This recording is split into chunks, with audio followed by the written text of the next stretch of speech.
Welcome. There are a few more chairs. I hope folks who were trying to get in got in. I'm Brian Meyer. I'm the co-director of the Midwest PBIS Network. I kicked us off at the big event this morning. And this is a three-part series. Heather was giving you the context. I'm going to try to give you the mechanics. Part 3 is going to be an exemplar. So I know there were a lot of questions. I think there'll be a ton more during this section. And then we have an exemplar here who can kind of tell you the story of doing the work. So that'll come up in part 3. So there's a lot to unpack here. My job is to give you that 30,000-foot big idea on what we're calling the essential elements of PBIS, or what is called the essential elements of PBIS. As a recap, here are the ideas that we wanted to cover in that first session. Teams do this work. State teams, regional teams, district teams, school teams. You need a continuum, a multi-tier continuum of practices, using data for decision making. You're going to check, are the practices effective? You're going to gauge students, families, and community members, and you're going to develop some content expertise. These are the components of MTSS, all right? What we're going to talk about today is the ideas embedded here in this visual. This is called the essential elements. Raise your hand if you're familiar with this. The circles slide. Lucille mentioned it. Okay. This is the lens by which I see the world. Honestly. You bring me any challenge, any scenario, any operating organization, the way I coach my soccer team, the way all of it, anything that's happening, families. You can organize what you're seeing, what's happening into these 5 elements. And part of the work of implementing MTSS and PBIS is to get organized. Let's get really clear about how we're operating as an organization and de-silo all of our efforts. So I use this logic for that process. This is how I de-silo. I want to get everything defined through these 5 elements, okay? So what we're talking about, the first one is outcomes. Striving for social and emotional competence and academic achievement. In schools, if we're talking about that environment here, that's a pretty good outcome.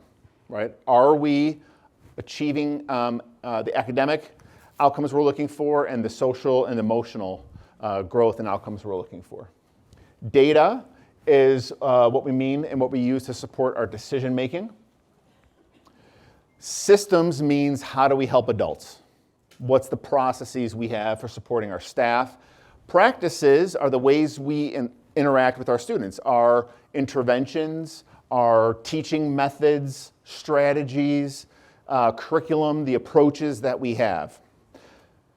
Equity is a lens, is a priority for this work. So equity is not separate. The idea here is you do this well, so we improve outcomes for all groups and we allocate resources based on need. What does it look like? Outcomes are high expectations for every student. Data, we want to disaggregate. You can say, how's our school working? But we've had for years schools that said, we're doing a great job, but they have a 7% expulsion rate. Okay, so you're doing a great job with the students who you don't kick out of the school. So yeah, that was a thing for a long time. So let's disaggregate our data and say, are all of our communities and our groups succeeding? Systems are how we support our educators equally across those systems. And then practice means we're adapting evidence-based practices to meet the needs of your community, your school. Again, this is a framework, so it's not meant to say just do these things and everybody does the same, but it's for you to make those decisions as a leadership team. If you want to break down these elements, what they look like across the tiers, there's again, same blueprint that Heather was referring to, pages 22, 23, 24, will help you get into the details on those. All right, so when I was saying before, I see the world this way. I can't help it. I hope I can get you there too. One of the ways I like to think about this is schools are extremely, extremely complex places and settings. So on that blackboard, the left represents every day. The amount of responsibilities teachers feel every day, administrators feel every day, your students do. There's just so much to attend to. It's overwhelming. That's what it can feel like. And if we leave it in that state, we aren't going to get good outcomes. We aren't going to retain high quality staff. We're going to frustrate our adults and frustrate our students. So we need an operating system. We need a way to get organized for everything we do. This is an idea for some questions you can ask yourselves and how you might then put the work you're doing into this context of these elements. All right, so what are your goals? What's your vision? For systems, what is the team? Who is the team making decisions about the work we're doing? What professional development do you provide to your staff? What coaching do you provide to your staff? Practices. Do you think there's an intervention that works for everybody? I was hoping you'd all be here on time today. Some of you weren't. There is no one thing that works for everybody. You must have a continuum. You must layer your practices because each of us in this room have things that we need a little bit more support with. 100% of us do. Each of us have things we need individualized support with in our lives. I can say, well, do better, which we do to people all the time. Well, just get up on time. Do that. Great. All right? For my friends in the room who struggle with that, tomorrow you'll be the exact same as you were today. Just telling you isn't the difference. We need to layer those practices. And then data, how we make decisions, equity, are we culturally relevant? So you can look at your school and you can take every initiative you have and ask yourself these questions and start to really just chart out what are we doing. So you can make decisions. Let's get rid of things that aren't working. Let's align common initiatives together. I'm going to give you some examples and a tool at the end of this session for how we can do that. Okay, go ahead and read this. See if any of this rings true to you.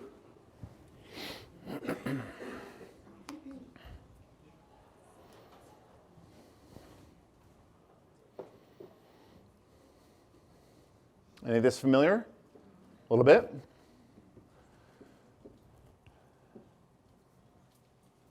I added those last two just recently because I was on two different district planning conversations, folks getting started, and one district said, this is just special education.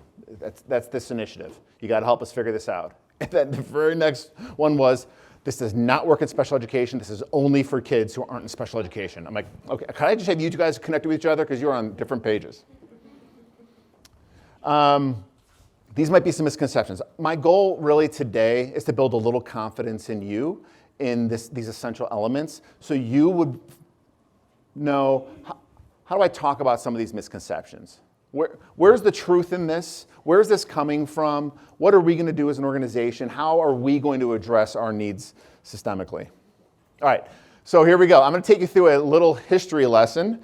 If there's any history buffs in the room, don't listen too closely because I'm a little fast and loose with some of the details and facts here. This is more like an Instagram version of educational history, okay? Double check what I'm going to say. All right, this is the history lesson about a multi-tiered framework. Once upon a time, there were kids. That's what those circles are, and they're learning. So this is then. This is before. Kids learning in schools. So far, history, spot on. All right?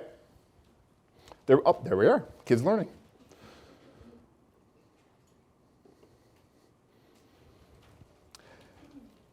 Around the 1950s. Before then, even.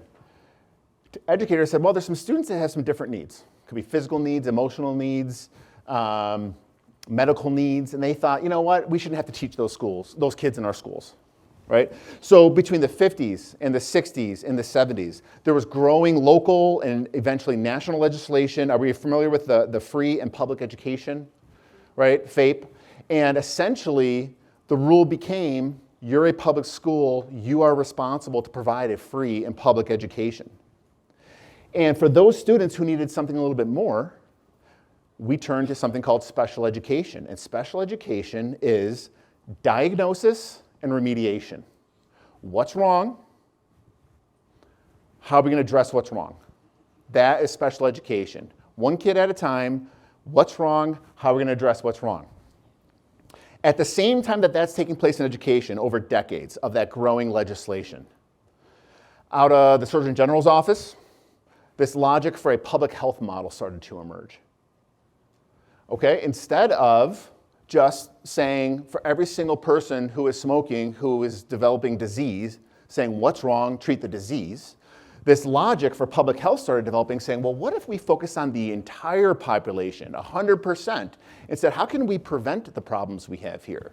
How can we attend to heart disease in a way that boosts health and nutrition and exercise and reduce the number of people who need additional supports? And then what would tier 2 look like for people who have some pre-existing conditions? And what would tier 3 look like for those who already have some incidences of heart disease? And so this came out of the public health sector. This didn't start in education.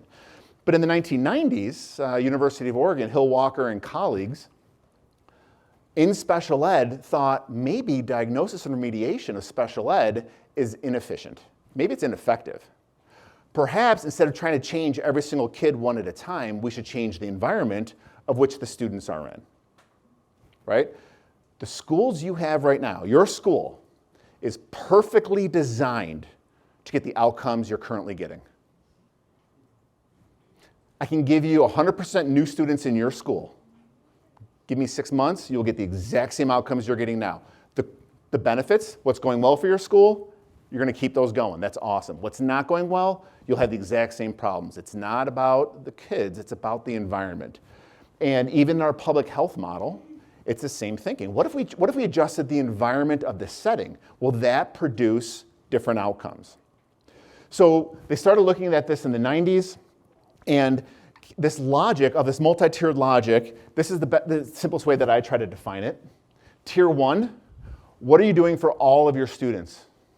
What are the practices for everybody? So that your students can achieve and then insert your school ed expectations. So if we are respectful, responsible, ready to learn, maybe, what do all my staff do with all students so our students can demonstrate respectful, responsible, ready to learn, and the social, emotional, behavioral success? Tier 2 is, all right, how do we do more of this for a smaller group of students so they can achieve respectful, responsible, ready to learn? We're taking exactly what we did in Tier 1 in a lot of cases, and we're increasing the frequency, increasing the dose. We're giving some students specific attention to that. We're giving them direct instruction here, and we're just boosting Tier 1. Tier 3, how do I individualize that instruction, taking into account other factors and needs so that the students can be responsible, respectful, and ready to learn? In math, to me, this looks like we have a unit we're teaching for the next 3 weeks. We have lesson plans and instructional strategies. Boom, Tier 1. I'm going to evaluate everybody at the end of these 3 weeks. During that time, in my class, I have 5 students who are struggling from the previous unit. So after I teach everybody at the start of the period the lesson plan for the day, I pull those 5 students into a small group, and I say, real quick, we're going to do it one more time. Let me explain what we're doing here, and let me check that you understand. I wasn't able to check the 40 students in the class that they understood, but they got Tier 1. I asked, raise your hand. But this group, additional instruction, additional structure, I'm actually sitting with them, checking on it, right? And I'm able to progress monitor a little bit. Is it making sense, right? All in the same class period. And then I have 2 students, I'm going to modify their work a little bit. Hey, this is a big stretch. Here's the way I want you to approach this, and this is the way you're going to then understand the content. I'm going to adjust it for you. But those students got what everybody got. They got the small group, and now they got a little modification to assist them. That's an academic approach, right? Behavior is the same way. How are we teaching everybody? How do we repeat that for a group? How do we individualize that further for Tier 3? All right, so in the 1990s then, we put that together, that public health model and the rethinking of special education in terms of a prevention logic, and we came up with something called the Positive Behavior Intervention Supports Framework. Okay, so go ahead and read this on your own.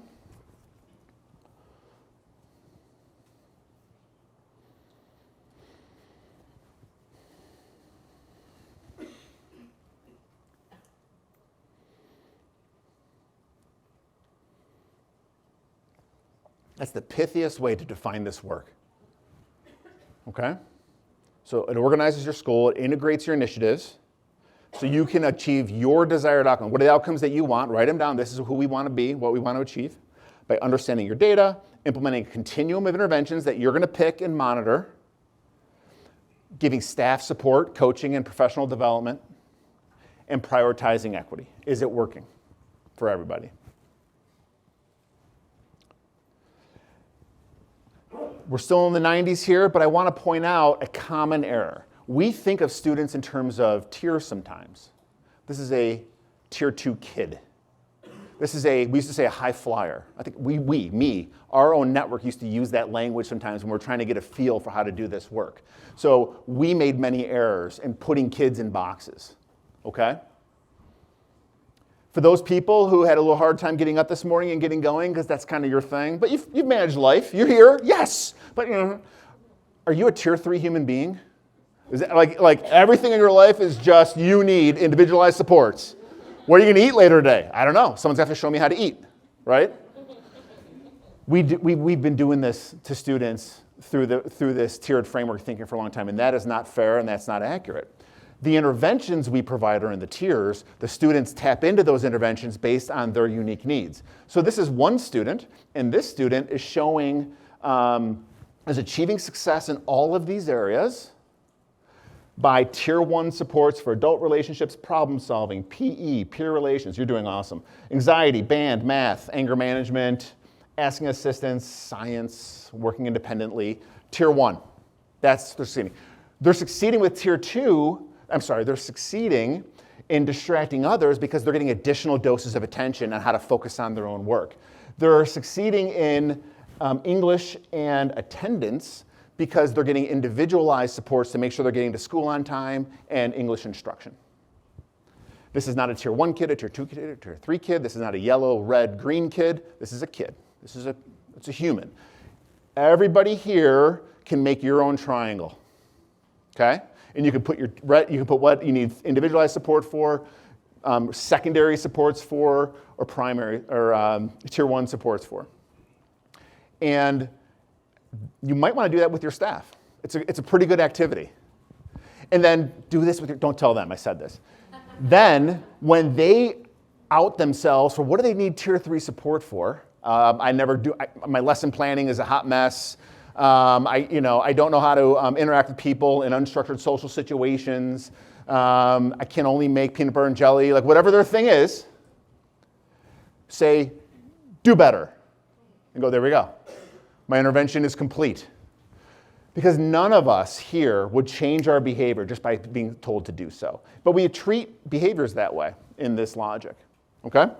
So I want you to think about that as a possible resource you can consider doing with your staff as you're building their knowledge in this work. All right, so back to my poorly and quickly abbreviated history of this work.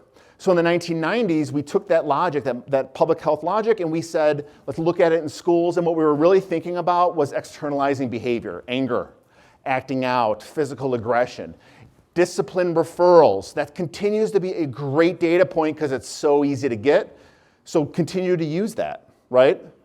But that is really about externalized behavior, what I see. If I have a student who's constantly off task and tapping their pencil, I can document that and I can say, okay, that's a behavior I need to address. In the 2000s, we started saying, you know what? Externalized behaviors is not enough. What about internalized behaviors, anxiety or depression or poor social skills, withdrawal? What are the things that kids are not saying to us and we're actually not seeing because it's not clear and evident? So we started looking at that same framework and saying, how about we address the whole of the individual? And let's be explicit about screening for needs and attending to social, emotional, behavioral success. The pendulum sometimes swung, and you guys ever hear familiar with SEL, social emotional learning? Yeah. So then there's a little bit of a swing there, and a lot of attention is given to that acronym and that logic. And one thing I want to share with you is don't forget about the behavior. So social and emotional is absolutely critical to this work, but you guys are in schools and you know behavior is what gets you excluded, right? I can have a withdrawn, quiet student who I do not know how to teach, but if I have a kid throwing a chair, that's the one who's not going to be in my classroom. We must attend to behavior, and behaviors are the visible demonstration then probably of those social and emotional skills, okay? So nice little brief here that you can tap into if you need, why we want to make sure we're talking about behavior always. So we think of it as SEB, social emotional behavior. And while I'm on that subject, let me also talk about mental health. Because then it feels like, is that a third, a fourth thing? I like to define, when I say mental health, historically people think mental illness a lot of times. We want to think about wellness. We want to think about health as an active process.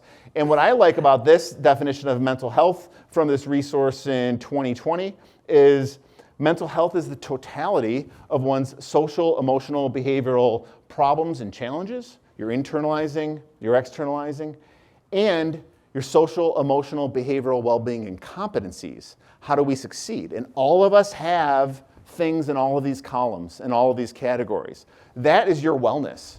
That is your mental health. The reason it's explicit here is teachers feel the weight of this. Mental health, they feel the weight of it. They're trying to figure out, this 20 years ago, teaching behavior, they felt the weight of. And now, with such a reduced workforce, teachers are saying, oh, you also want me to be a mental health clinician on top of my job, right? What we want to think about as mental health, we want to think about direct behavioral instruction. You can teach kids to raise their hand. You can teach them to take a deep breath.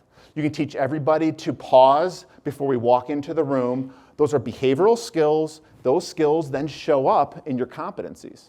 And as we teach, teachers are already doing this, as we're teaching behavioral skills and being very explicit, we're actually providing good mental health instruction to our students. Okay? So we want to just expand our understanding there and let all of our educators know they're doing the work of mental health. They've been doing it all along. We're calling things a little bit different right now. Okay? Where are we today with this work? I jumped forward, 15 years. Where are we today with this work? This is an idea of looking at the essential elements and aligning all the work you do. So this is an example of just what maybe you have going on. I get called from districts and they say, would you come in and would you just do a quick training with our middle school staff? And I say, what's going on? And they say, well, we have a new social emotional learning curriculum that we're rolling out. We use restorative practices. We have a high number of students who are being suspended. We are doing an equity book read right now with the staff. We've restructured our schedule for the day. We are going to also be starting a trauma-informed strategies practice and initiative in about 2 months. Would you just go ahead and tighten up our behavior real quick? And I'm like, that's a lot. And no. That's a waste of time to go in and spend a day with staff and say, let's just talk about components of Tier 1 behavioral instruction. Because that district has got to get itself organized. They have competing initiatives. They have siloed efforts. What they're going to do for trauma-informed strategies is not a part of, they have a trauma-informed team, and then they have a PBIS team. I actually had a middle school call me one time and said, our trauma-informed team and our PBIS team are fighting with each other, can you help? And I thought, I don't understand, why did you set it up that way? Why? So PBIS is not trauma-informed, or I have no idea. That was one of the best. I don't think I laughed out loud, but in my mind I might have. I don't know. All right. Your job, especially district administrators, regional administrators, state administrators, don't put this weight on your schools. Don't just keep handing initiatives and saying, find out a way to do all of this. At those initiative alignments, a district level conversation. It's a state level conversation. If you're expecting us to reduce restraint and seclusion in our schools, don't just add in a whole new series of training on that. How are we going to do that within a framework that the schools are already leveraging? Okay, so let's figure that out, and what can we remove to make space for work? So I asked you about, I shared with you misconceptions of the work. So let's get simple here so you can feel confident. And so how would I address those misconceptions? All right, so outcomes. Identifying staff and student targets tied to our mission and values. We want our staff to be happier. We want them to be at work. We want to reduce sick days. We want them to encourage their colleagues to go into the profession or their friends. We want students to have good peer relationships. We want to reduce bullying behaviors. Like, what are the outcomes we want? Data, how are we doing? Let's make some decisions. Practices, we're preventative across the tiers, and no one strategy works for everything, right? Systems, let's give our staff the tools to be competent and confident. And equity, let's prioritize the systems, practices, and data are constructed by, they're meaningful, engaging of all people, that our disparities and outcomes are reduced regardless of individual characteristics and cultural identities. All right, so that is the framework. It's not a program. There's no just the, it's not supposed to be a siloed little conversation, but it's about really your entire system of school improvement. And so when people say, I don't agree with that work,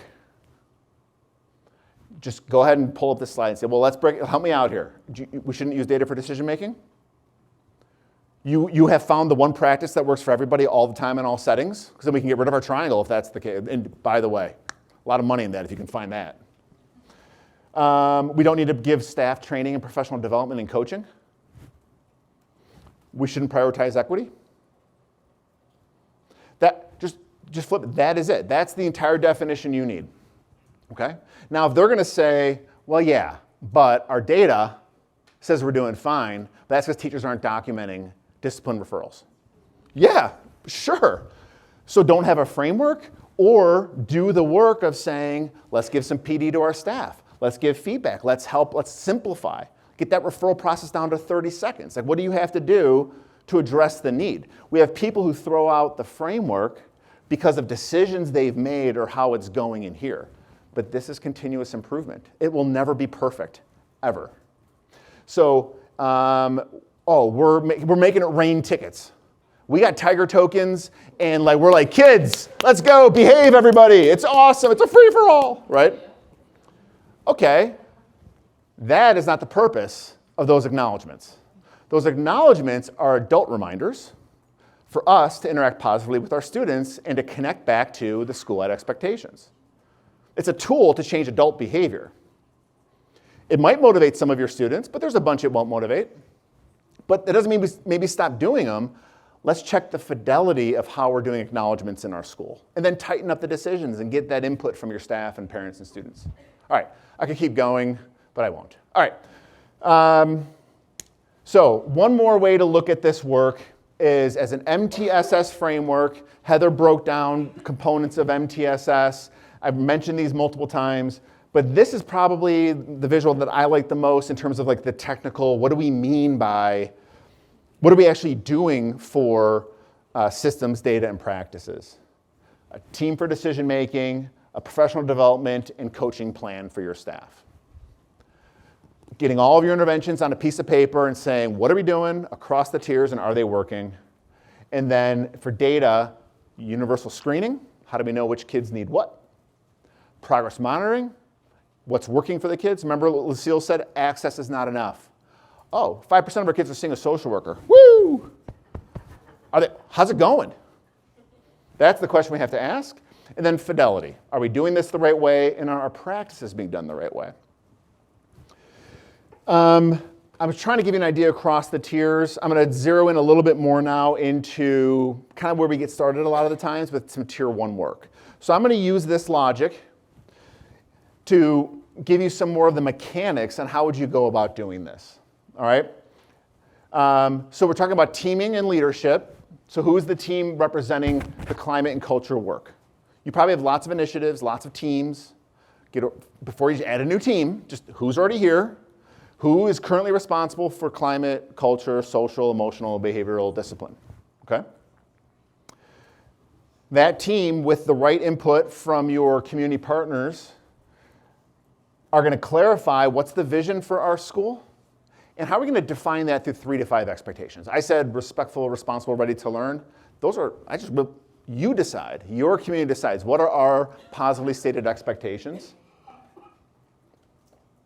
Now, task analyze those. I'm a behaviorist. So take what it means to be ready to learn and say, this is what it looks like when you're getting on the bus. This is what it looks like when you're walking into school. In your very first period, this is what it looks like. When you're leaving 9th period at the end of the day, this is what ready to learn looks like. It looks like you have all of your materials, your backpack is ready with your assignments. You have filled out your assignment notebook. I'm making stuff up. Okay?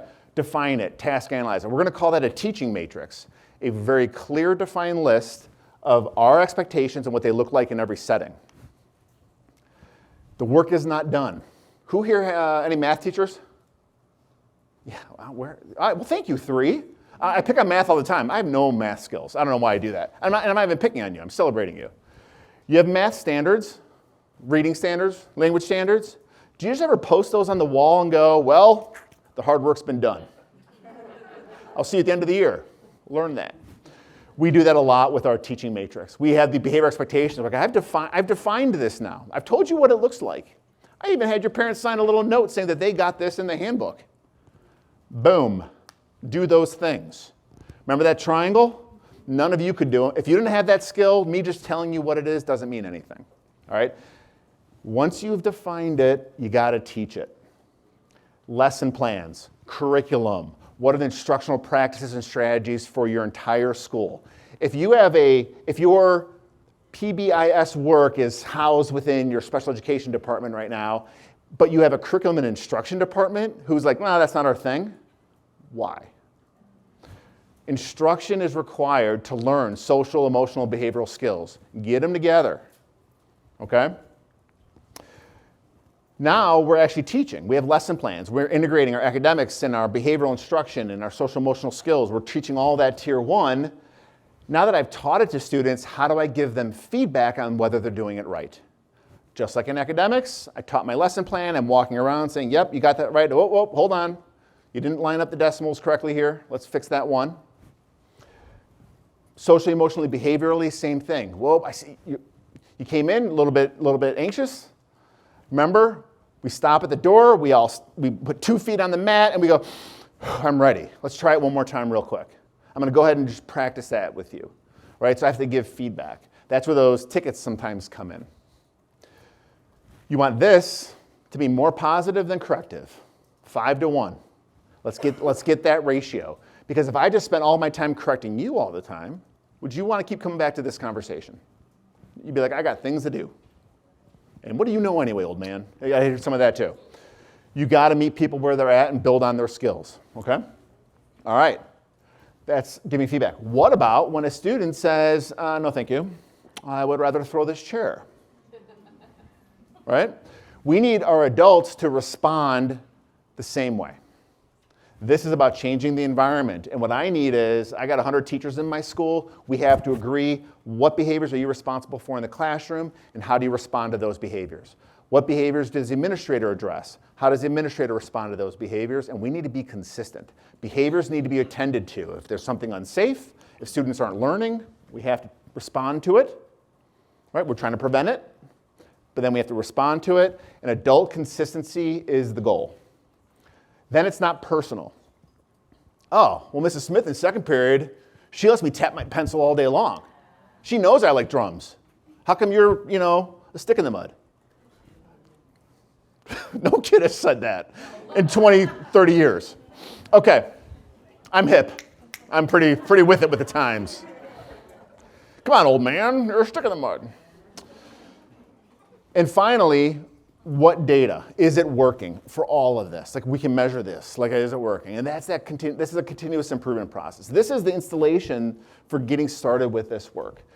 I'm going to try to break those things down now and give you some more specific examples and mechanics, okay? Let me check real quick. Let's pause there. Quick questions that come to mind, and I'll know, am I going to get to that, or is that something I'm not going to answer? That's not helpful. But what's on your mind when I kind of went through this installation process for doing this work? How did you get teacher buy-in from the get-go? Yes, teacher buy-in. Boom, teaming and leadership. It starts at the very beginning, and you got to slow the roll. You got to ask your staff, do we need to work on our social, emotional, behavioral skills? Yes or no? Do we need to get adults to be consistent? Yes or no? If everyone's like, nope, we got it, we're good, I'm not sure I would keep going down this path. I might stay at that conversation with your staff and hear them out. What's going on? Okay? Teacher buy-in is super important. Parent buy-in is important. Student buy-in is important. But it's not like you're just going to take a vote and you're going to move on. You're going to assess where you're at. I'll show you some tools to do that, actually. We have some great tools for it. And then you're going to respond to the assessment. What do we need to discuss as a staff to get us all on the same page? What else?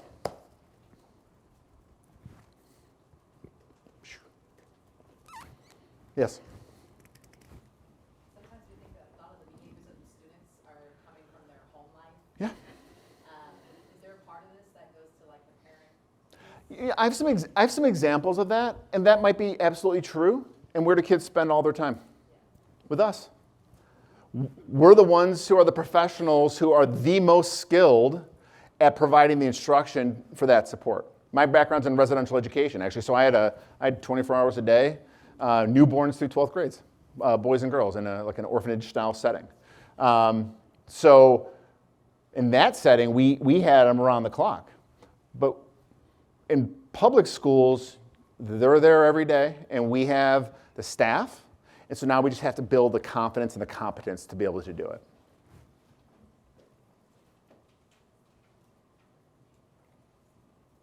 All right, so how are we going to measure our vision? I talked about this a little bit. What are our goals and outcomes? What's important to you? The two ideas for measuring your vision, to me, are defining your school. Who here has school ed expectations? Like responsible, respectful, ready to learn. Something you have your version of that. Okay. If you haven't been doing this for a while, you might want to check in on it. Do those still connect to who we are as an organization? Are they important to us? Do we agree that they're going to capture the big ideas for social, emotional, behavioral success? I would not change those willy-nilly. That's a lot of work. Commit. But if you haven't done this for a while, you might want to just double check for your outcomes. Hey, what we're working for is academic success and social emotional competence. How are we labeling that in 3 to 5 positively stated things?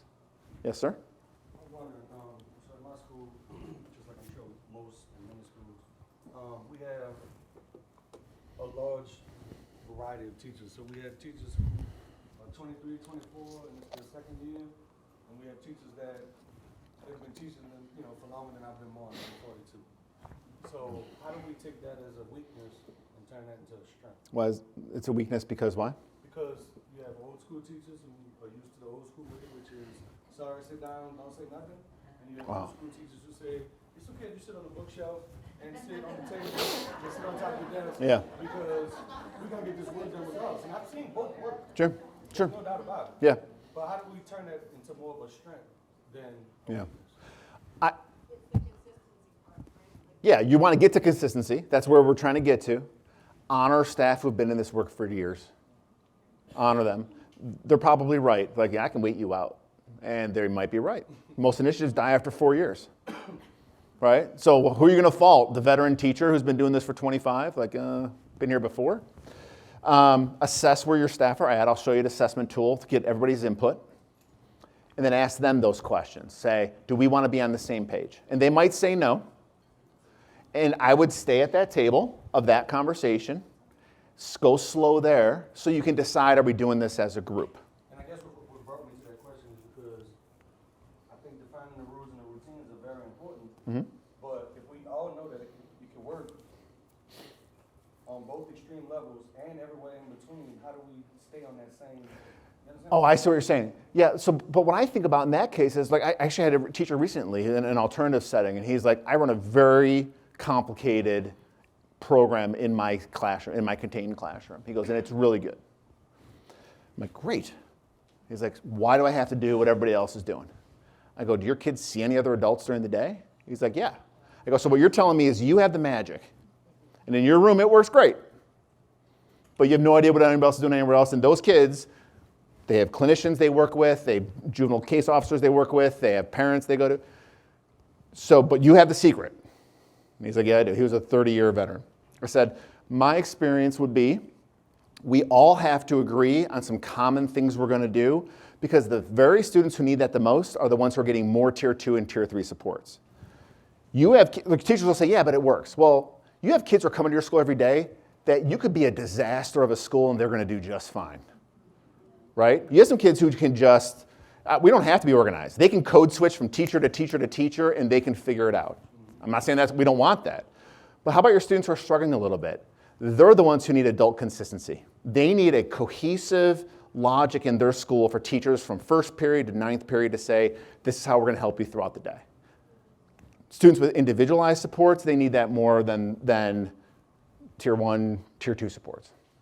So that's the feeling, that's the logic I have. And I think the big idea is assess the staff, use a couple tools that we have, find out where they're at, and then have that conversation with them. And don't expect everybody to be like, hallelujah, we're on board. Because it might take some conversation and some decision making. And then decide what you're going to do first.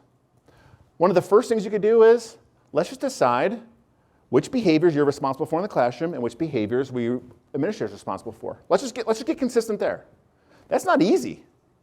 But that would at least create clarity to the students on who's responsible. When I do this, what does that mean for me, right? So that's just an example. You can kind of pick where you're going. So in terms of defining the vision and your expectations, here's an example of a public library who was doing this work in concert with their school. And they said, this is our PBIS, and our whole school system uses respectful, responsible, safe. This is what that means in the library. And they provided direct instruction to their patrons and their families and their students.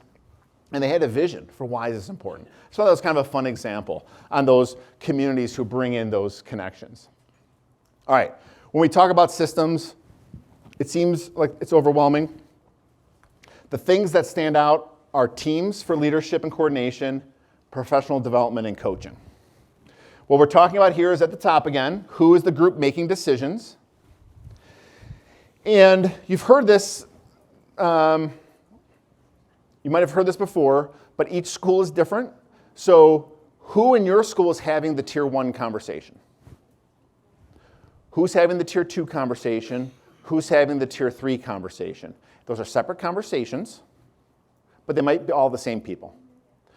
But I would really suggest you separate the conversations. I would suggest you say, hey, we're going to have our tier 1 meetings every Monday.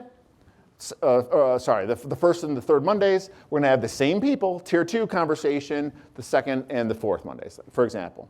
Right? If you're a big school, if you're a larger school, you want more adults involved, and you're going to have a few people that are going to connect these tiers, but you'll pull more adults in. All right? And so you want a team that's meeting regularly, is doing the work of tier 1. They're not talking about the staff member, the math teacher, and the fact that her class is out of control, and they're not talking about Brian and that he keeps kicking and biting, and he's in the 12th grade, right?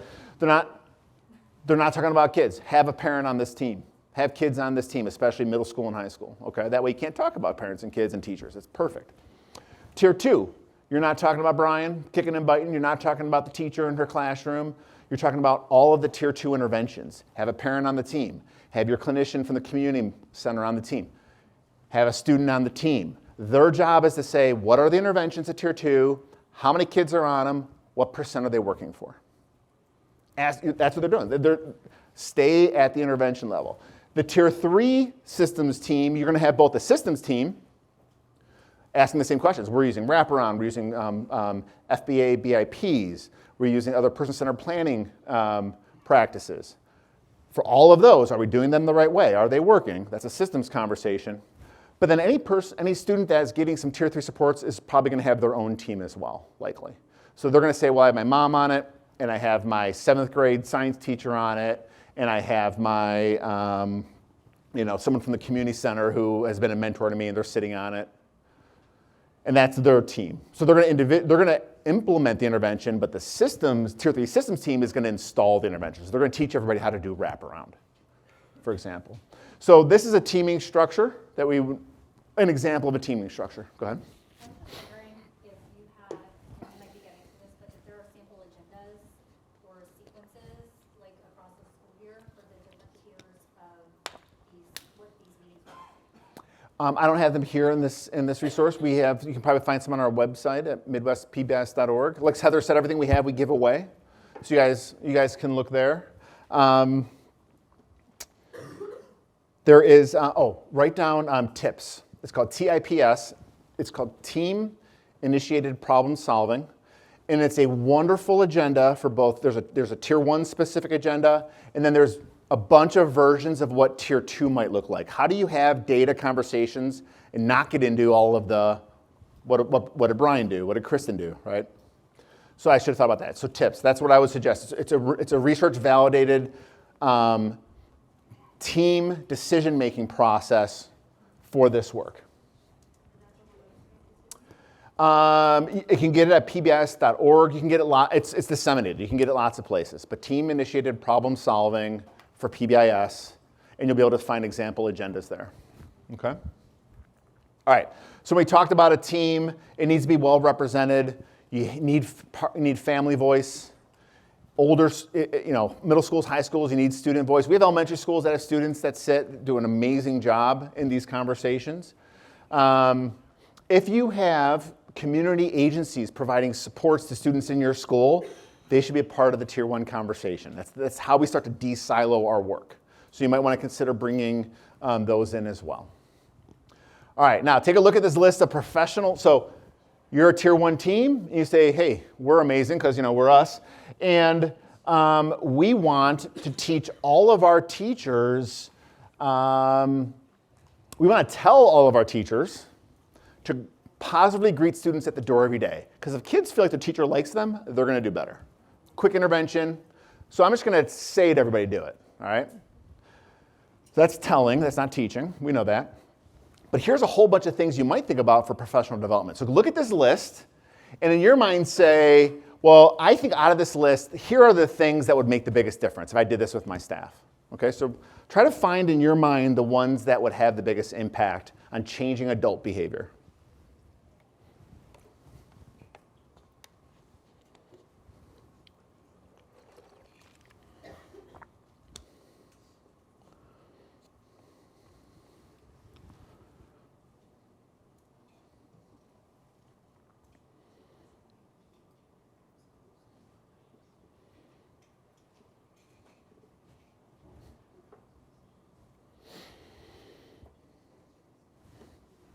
Because I'll tell you, with teachers, even with all of you, you're here tomorrow, school on Monday, nothing's going to be different. You're not going to do anything different on Monday.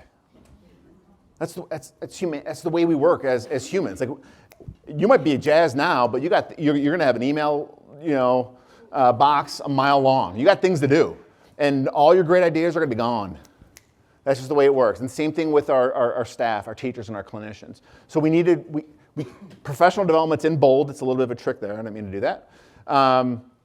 That's building some skills. But that likely is going to result in about 0% implementation. Okay? And we do a lot of it. There's the magic line. Anything above that line, no real measurable impact in changing the classroom. Anything below that line, a large measurable impact in changing the classroom. Now, that doesn't mean we don't do this. It doesn't mean we don't do professional development. It means you do this work and you have to coach it. You have to model it. You have to actually practice it and give feedback on it. So I want all of our teachers to do a really good job with warm, welcome greetings to the students, and we're going to practice it as staff, right? And then I'm going to pair some teachers up together and say, okay, watch each other do it, and say, did they get to everybody? Did you see any expression changes on the students' faces? How was the first 5 minutes? We're going to give some peer feedback to each other. We're going to set goals. Okay, my goal is going to be I'm going to do this 4 out of the 5 days of the week, self-monitoring, etc. You need coaching strategies if you expect any change in your staff. And that was just one example of a practice. We're talking about systems change in PBIS. We're trying to reinvent a lot of old approaches. You're making those decisions, and you have to think about how do we build staff capacity for it. So that's what we mean by systems. It's a really helpful slide for that. All right, practices. This is the layering of the continuum. So this is where there's a lot here. So things that fall under the practices category for me are defining what those expectations look like in all settings. Okay? So that's that teaching matrix. I'll show you an example of one. Lesson planning, direct instruction. What's the method then for teaching what those expectations are? An acknowledgement and feedback system, telling kids when they're doing it right. How do you let them know? Consistently responding to inappropriate behavior. Those are the core practices. We need a school-wide process for that, and then we need our teachers in our classrooms to do the same thing. Yes? And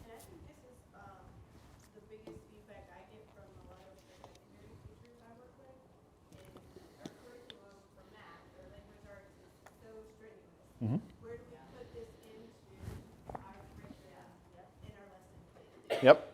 So that's kind of the feedback I get, so hopefully you get to that point. I have an example or two, but another example of something I wouldn't expect teachers to figure out on their own. That's not fair to teachers. I think that could be a district level conversation. That's at least a school level at the most. We have to align academics and behavioral instruction. So I have a few examples of that. We can kind of scratch the surface. Let's start first with clear expectations. So here's an example of a school-wide matrix. In this one, we're kind, responsible, achieving, we are achieving twice. That's how committed we are to achieving. I don't know, a little typo on my end. Okay. But this is an example of, okay, so this is what we want, and then this is what it looks like in all settings. When you're in the hallways, lunch, on the bus, when you're online, I thought, oh, that was a smart idea. And then classrooms, we're going to talk about those separately. This bottom row is an example of what do I expect of my adults. So let's be really clear with our adults too. Like if you want an intervention to really have a big impact, active supervision. If you're trying to change hallway behavior, middle school, high school, right? If we could just get the hallways under control. Here, active supervision. We didn't invent that. It's been around for decades. You can actually monitor active supervision. So here, hallways, stand in the hall during the passing periods. If that's your expectation of staff, and you've shown them how to do it, can you measure it? Could you actually look down the hallway and go, all right, it's fourth period, a quick note. I have schools that do that. And then they go back to their staff and say, 42% of the doors had somebody actively supervising during fifth period. Perfect. I mean, that's great data. Now, as a staff, what are we going to do? Because we need 80%. That's the expectation. If you do that, you probably will have a reduction in hallway problems. Okay, so that's an example. So I love that idea. Let's also be clear to our adults. And just like for the students, just telling the adults isn't going to do it. You have to provide a little bit of support for that. What's in the middle, so these are expectations on the first column. What's in the middle, these are the settings or the routines at the top. What's in the middle, you could call your rules. These could be your norms. These could be your community expectations. These could be skills. What are the skills I expect for you to be able to learn, to be able to demonstrate? And then that was an example of what the teacher's role might be. I was saying before, don't be willy-nilly with changing your school expectations. That's a commitment to your climate and culture. But you might need to revisit this on a regular basis. And don't use the excuse, well, we made these huge posters, and they cost a lot of money. And it clearly tells kids in the cafeteria, this is what's expected of you. Okay, yes, and you are using data, and you have to be. You don't want this to be a mile long, this lunch list. You got it. What's the biggest bang for the buck skills that if you show these things, we're going to be better off as a school. So every once in a while, you need to revisit what's in the middle there. Okay? This matrix becomes your social, emotional, behavioral, curricular standards. Just like you have your other learning standards in your academic areas, this is what we want the kids to be better at by the end of the year. And unlike what we used to do, where lunch would just say things like, 2 hands on the tray, walking feet, keep your food on the table, stay seated till dismissed. Right? Those are wonderful rules. I have nothing against those rules. And could we maybe think a little bit bigger in terms of some pro-social skills? Invite those sitting alone to join you. Does that speak to climate and culture? Does that speak to belonging? If you actually taught that skill to students and monitored and implemented that skill, would not more of your students feel like this is a place for me? Kids do better when they feel like they belong, right? How about kids who would have anxiety in that setting? So we're going to teach all of our students how to use a breathing technique, and then they're going to be able to monitor, do they want a quieter social area in that setting? So those are some examples of, doesn't mean you can't still have the clear external behaviors, but those are examples of pro-social skills that really start to look at that whole mental health and wellness component brought in. All right, in a classroom, I clearly messed up the other one. I meant to have them be exactly the same. So kind, responsible, and achieving. It should be the exact same as school-wide. We don't want to, change our expectations just because we're in the classroom. And in this example, Lucille showed this one before. So this is my, I don't know, 8th period science class, right? When you come into my class, when you're working in the lab or in group works, when you're working online, if you're upset, how to leave the classroom. Let's practice those routines. And here are all the skills I'm going to work on and teach you, okay? What was nice about this one, and this is an example that we were working with the district on, they're teaching their entire school how to calm down. They pulled it from their second step. Okay, awesome. But their second step was existing in its own little world for some reason, and then they had their behavior matrix. Okay, why separate those two things? So we took the skills out of second step that they liked. This is one of them, how to calm down. They created a when you feel upset routine, and they teach this to all students at neutral times. They practice it a couple times a week. Have you ever been really upset and someone says, take a deep breath, and you're like, the time to practice the skill is when you're calm. And then you might be able to tap into it when you're a little dysregulated. So that's what we do. So that's an example of being very clear with those routines. These have come a long way in 20 years. It's awesome. Somebody asked about home. This is an older example that we had, but you could work with families and teach families how to create their version of a home matrix. And this is just one example. So what do you want in your home before school, after school, weekends, in the community? And what are the parents' roles? So you can teach these skills.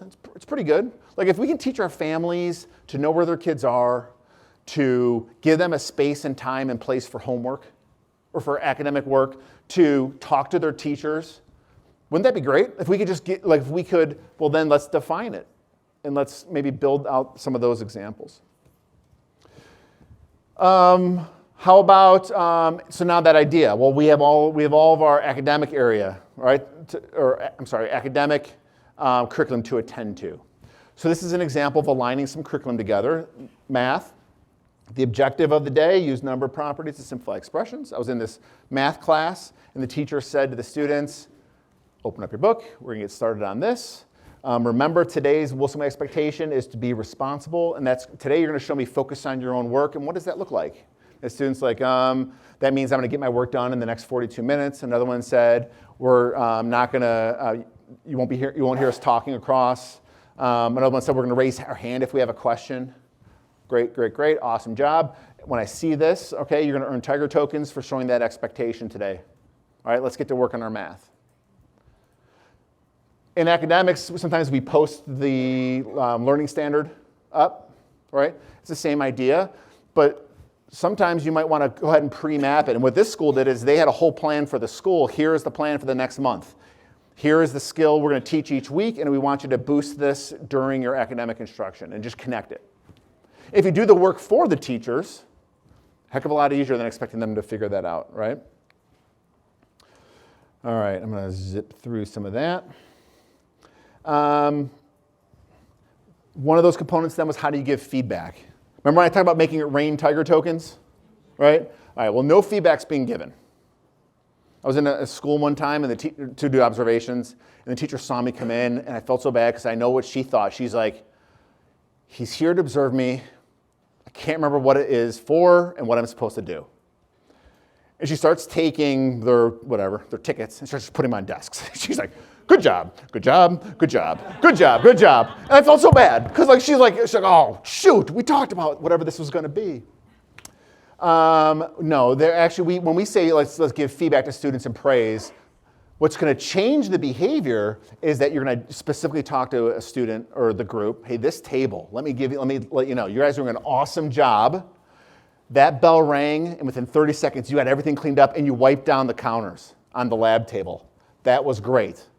That is showing responsibility in my classroom. Hey, you just all earned a Tiger token. Let's get to the next class.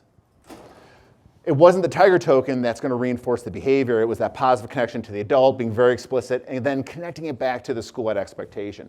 But that little Tiger token, maybe that helped too, okay? So here's an example of a high school in Pennsylvania, and they have the passport, prepared on time, respectful, try hard. They use a physical version because they want the adults to remember, but then the adults just have a Google form on their phone, and I'm not saying do this. They had a lot they were attending to, and so they were really committing to this, but it's pretty intensive. And then they went in and they just marked, dropped down for the student. They had like 500 students, I think. What was it for, or where was it? But then they use this data every single week at this high school, did announcements every single day over the phone, called on 15 students who got wristbands. Those kids then had lunch in the special student lounge that the kids helped make, and they got to bring a friend. So every day, 30 kids had lunch in the student lounge because of just random drawing from anything from the past week. That was like a students helped design that whole system. Brilliant, right? Big commitment, that's a lot of resources and time. So these are just examples of schools assessing what they need and deciding they had to attend to chronic absenteeism, and they were trying to change the culture of their school for that. Okay? Who here was familiar with, okay, if we all behave, if you have no discipline referrals, at the end of the year, we're going to go on a field trip. Woo! Right? I mean, that was the thing. Maybe it's still a thing for some of you. You know, before you got that out of your mouth, which students at the beginning of the year are like, yeah, you're not going to make it. You're not going on the field trip. That carrot, that's not going to change. Anybody that does not have the skills is not going to all of a sudden magically have the skills. It doesn't matter what that trip is about, okay? What you're looking for, we call those group contingencies. Are we all in this together?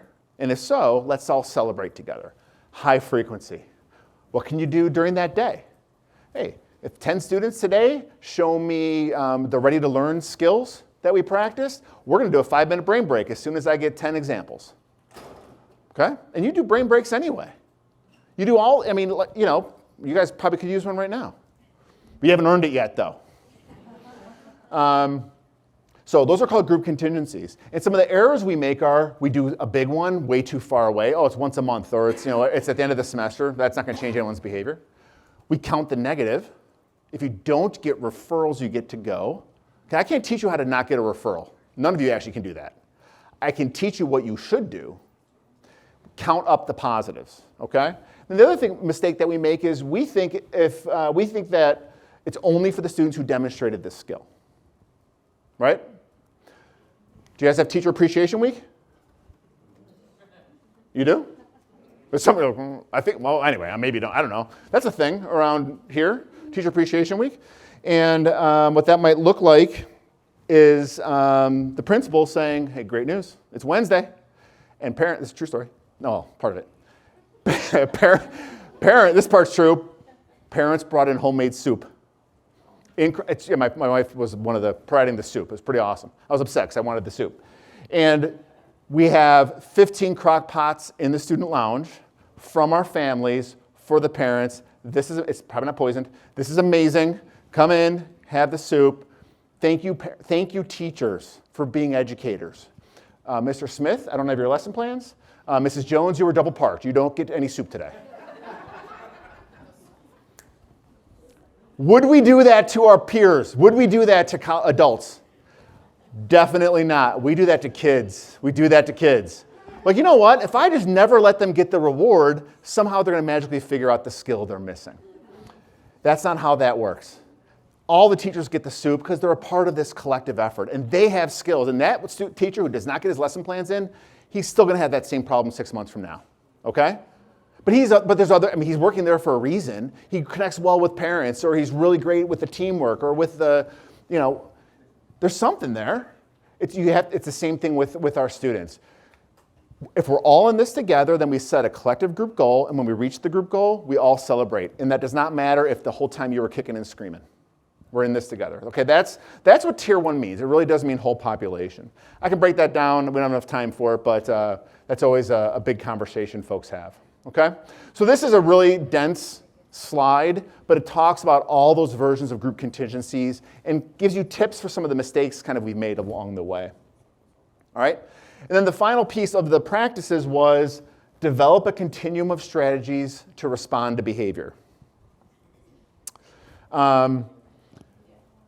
You want to pick what are the response strategies. I'm not saying do all of these. These are just examples of research validated strategies. But you want to simplify for your adults. I need all adults, and here are the things. We're going to pick this one, and we're going to pick this one. We're also going to use this for sort of practice. We're going to use this corrective teaching process. Build those skills, and so when there is a behavioral challenge, adults are consistently responding the same way. That's the big idea. Get that continuum in place. Okay? So this is just an example of a bunch. but you have to figure out and attend to the tier 1 practices that are going to meet the needs of your school. And then, now that I know how to respond to problem behaviors, or what's expected of me as an adult, you have to define which behaviors are you responsible for. In the classroom, this is what I'm taking care of. And if these behaviors happen, I still have to address it, obviously, but the administrator is the one deciding the official response. And let's be really clear so we can be consistent. I might, as a teacher, have some skills to deal with this, but that's not fair to my colleagues if I don't follow the procedure we've agreed to. Okay?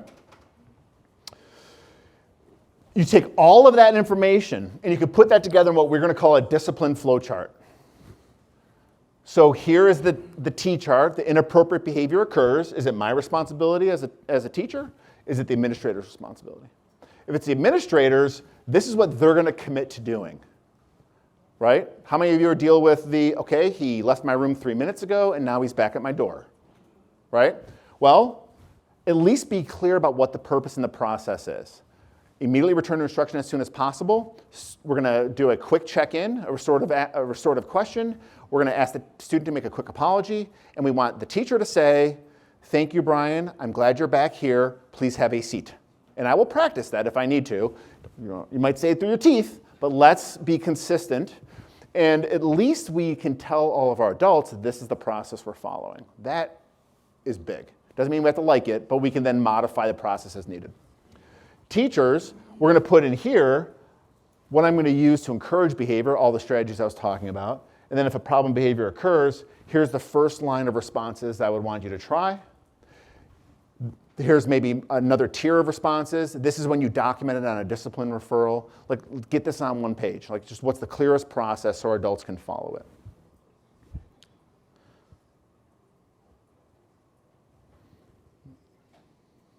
Just going to double check one thing. All right. And then data. So I talked about before, there's so much data. You have to kind of decide where you're going to get started. Here are 3 pieces of data that, when is the right time, I think these could be perfect for you. So the first one I'm talking about is called the self-assessment survey. Everybody that said, what about staff buy-in? What about all the different experiences, 30 years versus I'm 2 years in? This is there's a new version, 4.0, that just came out, long overdue update. And it's going to ask your staff questions like, are we very clear in what our expectations are for our students? Do we have a method of responding to problem behaviors that we're consistent with? It's going to go through a whole series of questions. And it's going to say, is this important to you? So you're going to get the perspective data on how's it going and what's important. And then you can use that data and share that right back with your staff and your team and say, okay, here are the things that are really important to us that we think are not going well. Maybe we start there. Start with the things you can get some common ground on. That's a wonderful tool. You could do that once a year and action plan around it. The TFI is the fidelity check for PBIS as a system, as a framework. So this is a very powerful tool, and it becomes your teach to the test. Here's all the things we're supposed to be doing across the tiers. The version 2.1's been out since 2014. The new one's in validation. So hopefully we'll get that ready to go.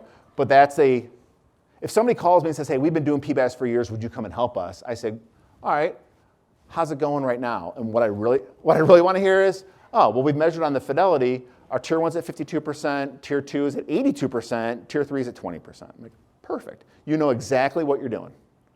We need to get those percents up, but at least we know. And then there's a climate suite. You can ask your students, ask your staff, and ask your families, what's their experience like at school? That's how you get all of that essential input as well, okay? That's that suite, and that's wonderful data to use at some point in the getting started phase, but then regular intervals throughout based on what your team assesses. That TFI, this is what it looks like. So I gave you all of these, here are these components of doing this work. Well, the tier 1 of the fidelity tool, this is what you measure. You go through and answer questions, and it will actually tell you how are you doing on these things. So that's a nice little visual. We try to map those two things together. And I know I'm short on time. I want to make sure that I hit a few more points. There's a wonderful definition of equity that we have on our website that we have adapted and borrowed from equity centers. We used to think that if we just gave schools the tools to disaggregate data, that they would become more equitable places. Turns out that doesn't happen. Just having the data is not enough because people will justify it. They will decide not to look at it. They'll be like, oh, I don't know what to do. Then you just go back. You really need a multi-pronged approach to looking at your data. So you need to make sure that you have disaggregated data. How are the students from all of our subgroups performing compared to the other groups? You have to implement and commit to an MTSS framework. You have to use engaging instruction in the classroom. Academic rigor and instruction is a huge input into getting more equitable systems. You have to then look at your policies. We have to commit to looking at this data. And then we have to teach adults strategies for neutralizing implicit bias.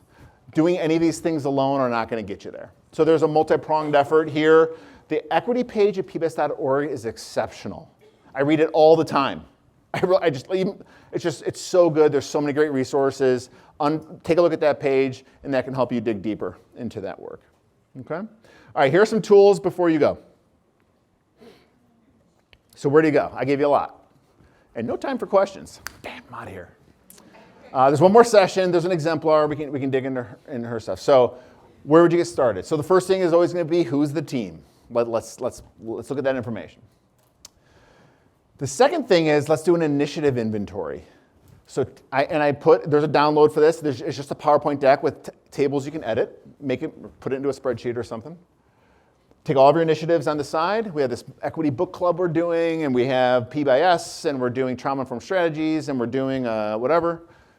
And then break them down, okay? What's the goal? Where are we at? Who's in charge of it? What PD coaching do we provide for it? What are all the practices in it?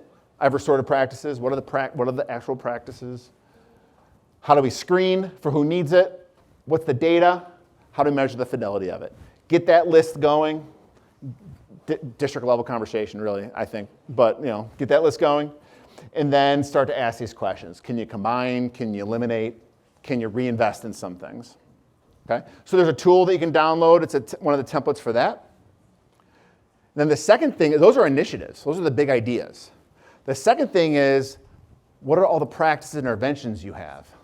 Tier 1 practice. All settings have common rules, aligned expectations. Teachers use a 5-to-1 ratio, praise to corrections. We're using check-in, check-out. Get all your practices together across all of your initiatives. Do you know if you're doing them the way you're supposed to? And what's your data say? I'm betting a lot of zeros here, like don't know, don't know, don't know. Okay, that's fair. Let's just get where you're at. And then, how's it going? So a good example is teachers teach the skill of the week 3 mornings every week.